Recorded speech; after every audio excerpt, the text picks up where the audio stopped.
ఏపీలో పేదరిక నిర్మూలనకు రాష్ట్ర ప్రభుత్వం కార్యాచరణకు దిగింది. P4 అమలుతో బంగారు కుటుంబాలకు ఆసరా కల్పిస్తోంది.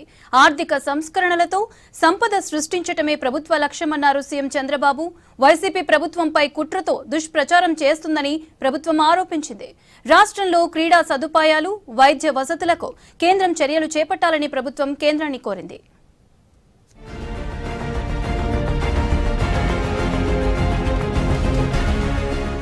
పేదరిక నిర్మూలన కోసం ప్రభుత్వం తీసుకొచ్చిన P4 అమలు కార్యక్రమాన్ని ఏపీ సీఎం చంద్రబాబు ప్రారంభించారు.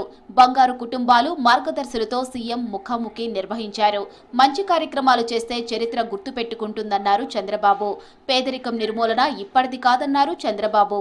పేదరికం నిర్మూలన వల్ల సంపద సృష్టించడం ఈజీ అయిందని చెప్పారు. అమ్మాయి చరిత్రలో ఒక మార్పు ఈ P4 ఏదైతే SCL అడాప్ట్ చేసుకుని ఇది మనందరికీ నమ్మశక్యం కాకపోయినా ఒక ఇంటర్మీడియట్ పాస్ అయిన అమ్మాయిని 2 నెలల్లో ట్రైనింగ్ ఇచ్చి 1 నెలలో ఉద్యోగం ఇప్పించి నెలకు 15-20 వేల రూపాయలు సంపాదించే స్థాయికి తీసుకొచ్చారంటే ఇది వాస్తవం.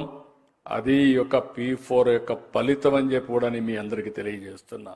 నందమూరి పద్మజ భౌతికాయానికి చంద్రబాబు నివాళులర్పించారు. ఎన్టీఆర్ పెద్ద కుమారుడు నందమూరి జయకృష్ణ సతీమణి పద్మజ అనారోగ్యంతో మృతి చెందారు. ఇవాళ హైదరాబాద్లో నివాసానికి వెళ్లిన చంద్రబాబు ఆమె భౌతికాయానికి నివాళులర్పించారు. ఎన్నికల్లో ప్రజలు గుణపాఠం చెప్పినా వైసీపీ నేతలకు బుద్ధి రాలేదన్నారు హోంమంత్రి అనిత.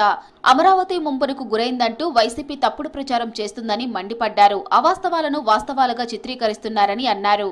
ఆంధ్రప్రదేశ్ ప్రజల సెంటిమెంట్ అటువంటి అమరావతి మీద మళ్ళీ బురద జల్లటం. ఈ రోజు అమరావతి కట్టడానికి సెంట్రల్ గవర్నమెంట్ కూడా సపోర్ట్ చేసి ఫండ్ తీసుకొచ్చుకొని మనం అన్ని కూడా అమరావతిలో ప్రతిదీ కూడా నిర్మాణం చేసుకోవాలని చెప్పి ఇటుక పేర్చుకుంటూ ఒకటి ముందుకెళ్తుంటే గౌరవ ముఖ్యమంత్రి గారు ఈ రోజు అది చూసి ఓర్వలేక అంటే ఏదో పేపర్ పెన్ను ఉంది, కీప్యాడ్ ఉంది, మొబైల్ ఉంది, మా నచ్చినట్టు రాసుకుంటామంటే ఎలా అవుతుంది? మేము ఇలాంటి వాళ్ళ మీద కేసు పెట్టకూడదా? ఈ రోజు ప్రజల్లో ఒక రకమైన ఆందోళన కలగదా? ఒక రకమైన అలజడి ఉండదా? ఒక రకమైన అభద్రతా భావం క్రియేట్ అవ్వదా? మీరందరూ వచ్చున్నారు ఇక్కడికి, మీరందరూ ఎక్కడ కూడా ఏ బోట్లోనే రాలేదు, నీటిలో ఈదుకునే రాలేదు, ఎక్కడండి మునిగిపోయింది? ఈరోజు సెక్రటేరియట్ లో మేము కూర్చొని మాట్లాడుతున్నా. టీడీపీలో ఎవరు క్రమశిక్షణ ఉల్లంఘించినా చర్యలు తప్పవన్నారు అధ్యక్షుడు పల్లా శ్రీనివాసరావు. ఎమ్మెల్యేల వ్యవహార శైలిని చంద్రబాబు ఎప్పటికప్పుడు పరిశీలిస్తున్నారని చెప్పారు.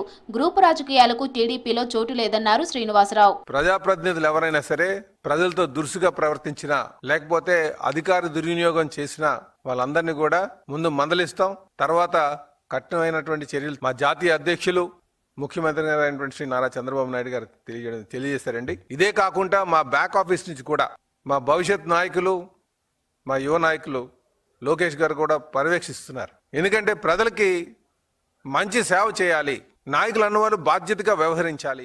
ఏపీ వ్యాప్తంగా జోరు వానలు కురుస్తున్నాయి. కృష్ణానది ఉప్పొంగి ప్రవహిస్తోంది. దీంతో ప్రకాశం బ్యారేజ్ గేట్లన్నీ ఓపెన్ చేశారు. ఇటు పెన్నా నది కూడా ఉధృతంగా ప్రవహిస్తోంది. ఎన్టీఆర్ జిల్లాలో కురిసిన వర్షాలకు పలు ప్రాంతాలు మునిగిపోయాయి. మరో 3 రోజులు రాష్ట్రానికి వర్షాలుంటాయని చెప్పింది వాతావరణ శాఖ.